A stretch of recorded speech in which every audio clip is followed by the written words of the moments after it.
여러분, 요즘 물가가 계속 올라서 살기 힘들어지시지 않으셨나요? 몇 년 전부터 우리는 폭발적인 인플레이션 속에 살고 있습니다. 생각해보면 가격이 떨어졌던 적은 거의 없고 오르기만 했던 것 같지 않으신가요? 옛날에는 1,000원이면 먹던 김밥이 요즘은 3,000원을 훌쩍 넘습니다. 도대체 인플레이션은 왜 일어나고 이에 따라 누가 이득을 보고 누가 손해를 보는지 이 영상을 보면 아실 수 있을 거예요. 그리고 짐바브웨 같은 나라가 어쩌다가 나라 꼴이 저렇게 되었을까요? 한때 물가 상승률이 무려 800억 %나 된다고 합니다. 이게 실제 일어난 일이라니 여러분은 믿기시나요? 먼저 인플레이션이 무엇이냐면 화폐 가치가 하락하여 물가가 지속적으로 상승하는 경제 현상을 말합니다. 쉽게 표현하면 아까 말씀드렸던 김밥뿐만 아니라 모든 물건을 더 많은 돈을 내야 살 수 있는 거죠. 그렇다면 인플레이션은 왜 생기는 걸까요? 그 이유는 각 나라의 은행에서 돈을 계속 찍어내기 때문입니다. 완만한 인플레이션은 화폐보다 실물을 선호하게 됩니다. 즉, 구매 욕구를 촉진하게 되어서 경기가 활성화되기 때문이에요. 그래서 많은 나라들이 약 2%의 인플레이션을 목표로 하고 있어요. 그러면 인플레이션은 왜 일어나는지 알겠는데, 인플레이션으로 인해서 누가 이득을 볼까요? 결론부터 말씀드리면 인플레이션이 일어나면 돈을 빌린 사람이 이득을 봅니다. 따라서 인플레이션은 일종의 세금입니다. 갑자기 웬 세금이냐고요? 왜냐하면 정부는 채권을 팔기 때문이에요. 한번 생각해 봅시다. 여러분이 버는 돈의 세금을 10% 거두면 내 구매력이 10% 감소합니다. 그러면 연간 인플레이션율이 10%라고 하면 내 지폐 가치의 하락으로 똑같이 구매력이 10% 낮아집니다. 같은 효과라는 거예요. 여러분이 친구한테 10,000원을 빌려줬는데 10년 후에 10,000원을 다시 받았습니다.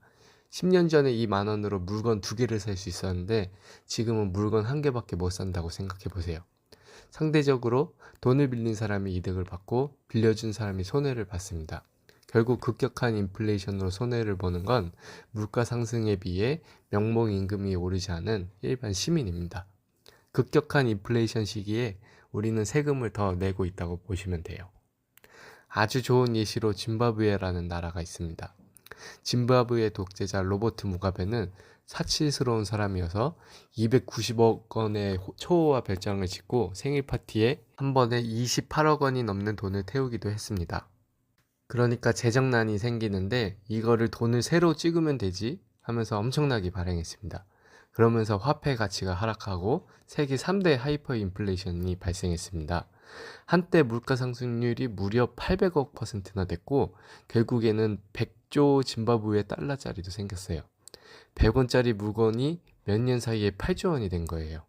하지만 이 돈으로 겨우 3개밖에 못 사 먹을 돈인 거예요. 그 당시의 교사 월급은 29조 짐바브웨 달러였다고 합니다. 하지만 실질적으로 10달러도 못하는 돈인 거예요. 이렇게 무가베는 짐바브웨를 돌이킬 수 없는 지경의 최악으로 몰아넣었고요. 돈을 무리하게 찍어낸 결과이며 그 뒷감당은 국민이 다 진 거죠. 또 다른 예시로 미국이 있는데요.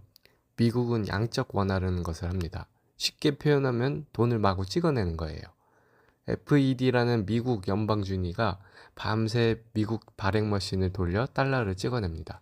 그리고 이 현금을 주고 미 재무부가 발행하는 채권이나 민간이 발행하는 채권을 사들입니다. 이렇게 연준이 찍어낸 현금이 미국 정부로 다시 들어갑니다. 이 돈을 받아서 재무부가 시장에 푸는 겁니다. 세금을 걷어 재정을 풀지 않고 이렇게 연준이 발행한 현금을 재무부가 받아서 시장에 푸는 방식입니다. 그렇다면 미국은 왜 짐바브웨처럼 물가가 폭등하지 않을까요? 미국이 발행한 달러는 전 세계에서 유통됩니다. 전 세계 하루 교육 대금 지불의 88%를 차지하고 있습니다. 전 세계인들이 모두 사용하다 보니 정작 미국 내 인플레이션 유발 효과가 크지 않습니다. 사실상 미국의 인플레이션을 전 세계가 나눠 가지는 겁니다. 쉽게 말해 미국이 자국 인플레이션을 세계에 수출하는 겁니다. 사실상 달러 인플레이션 세금을 3억의 미국인이 아니라 전 세계 80억 인구가 나누어 내는 거라고 보시면 됩니다. 이렇게 오늘은 인플레이션이 무엇이고 인플레이션으로 이득 보는 사람들은 누구인지 알아봤는데요. 그럼 다음 시간에 더 좋은 컨텐츠로 다시 찾아뵙겠습니다. 감사합니다.